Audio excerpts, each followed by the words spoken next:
and welcome back to All Things Dope. My name is Chris Vargas, and let's break into The Flash, Episode 2, Season 3. I've never wanted Barry to travel back in time more than I did with this episode. Not that I didn't like this episode. This episode was really, really dope, but there were a lot of elements that I liked from the original timeline that were just missing. You really could tell, like, the banter between Cisco and Barry just unfortunately wasn't there. And I mean, it gets there, right? I mean, this is going to be spoiler heavy, so if you haven't seen the episode, please don't watch it because it's going to be spoiler filled. So we'll come back after you've watched the episode. But the banter between Cisco and Barry wasn't there, and that's like one of the best parts of the show. So for that not to be in this show, man, it sucked.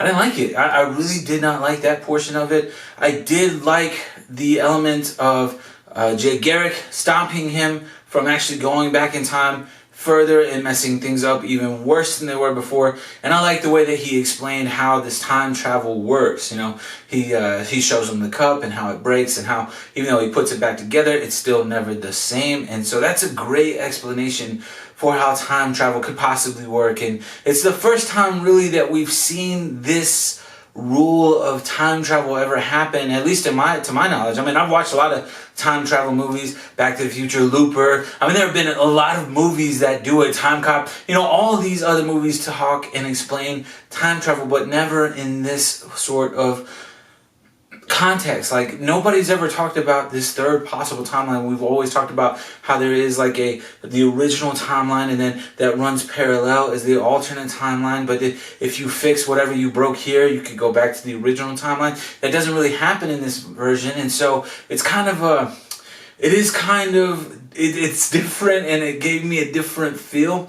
But that's good, right? Because I said the best art is something that makes you feel. And that's how this show did for me today. I was really wanting him to be able to go back in time and fix whatever he broke and just get on with it. But unfortunately, that's not the way that this goes. It's not the way that it works, as what Jay Garrick said.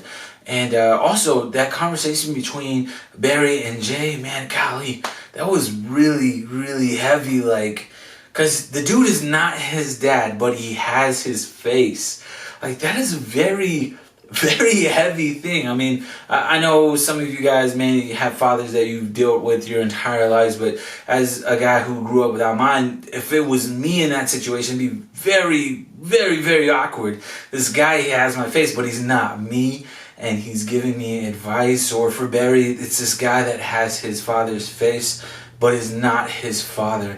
And that what made that scene so epic is because there are some mannerisms of, you know, Flash's dad, of Barry Allen's dad, from the original Earth 1, but this Earth 3, Jay Garrick, he has some of those same mannerisms, just tweaked a little bit, like the way that he talks to Barry, the way that he just kind of carries himself is also just a tad bit different. And I love that, man. I really love that it is so...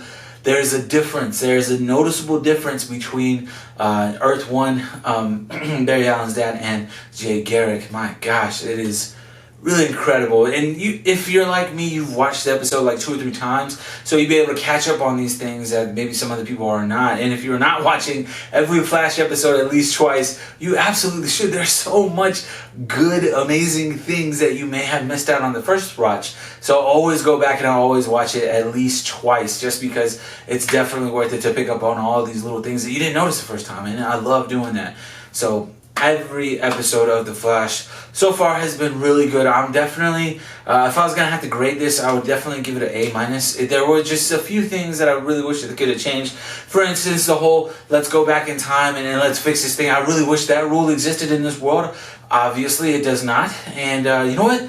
For the first time, I'm okay with that. I'm okay that the same rules don't apply in this world, in this timeline, like they do anywhere else, because it gives us a new idea of how to think about time travel and how this really works. So I'm excited to see where they go with the season. Dr. Alchemy came in. He didn't really do a lot of things as far as, you know, being a main bad. So I don't think he'll be the big bad of the season. I think if anybody's going to be the big bad, I think it's going to be Savitar. And we still haven't met him yet, unfortunately. We still have not met Savitar. I thought that was going to be Savitar when all those people were chanting and all that stuff. I thought that was going to be him. It was not. It was Dr. Alchemy. Dr. Alchemy did bring Edward Claris back. That was a really weird thing, because I was like, whoa, he's having memories from a timeline that does not exist. Like, that was the one thing that kind of threw me in this episode, and that's why I give it an A-, it's just because I didn't understand that aspect. Like, how could he have memories from a life that he never technically lived? Like, it doesn't make sense. Why is no one else going through this? How does anyone even know that this happened? How does Dr. Alchemy even know mentally that happened? How does he know that this guy specifically was the rival, he was a speedster, and he had the ability to do it? I honestly don't know. But I did like how they used the rival once he actually did come on the scene. I did like how he kind of flipped things on Barry, like, it's okay to quake in your boots at this moment. Like, things like that, those little quick just jabs at him. You know, he talks about Wally, where is your little sidekick at? Like, oh my God, like, this dude was like about it. But he did actually get dealt with. I really did like how Cisco was able to come in and also help the Flash, because there for a minute, Flash was getting bumped. No lie about it. I mean, the Flash was definitely getting handled. He was getting bodied. And so I'm glad that Cisco was able to come through and actually be Vibe and lend a hand to the Flash. And man, that was awesome to see as well. To be able to see Vibe actually vibe out and do his thing. But overall, I mean, the show definitely hit all the high points that it should have hit for an episode, a weekly episode. Definitely kept me intrigued, kept me wanting a little bit more. Like I said, the only negative there, the only takeaway that I would have had was the whole rival thing and the timeline rules. The timeline rules suck. I've never been a fan of how the Flash kind of does time travel, whether it be with Zoom or the Reverse Flash or even with Barry. I've never been a fan of it just because it's out of the box thinking, right? I mean, I've lived by the Back to the Future rules forever as far as time travel goes. So, you know, what you do on this timeline will happen on this one. And so it's kind of a weird blend of these things. So it's really nice. Don't get me wrong. It's a weird, but it's also nice. It's like when you had something you never really had before and you tried it out and you turned out that you liked it and it's been there this whole time. So it's kind of like one of those things for me as far as this time travel thing goes, but I really did enjoy the episode.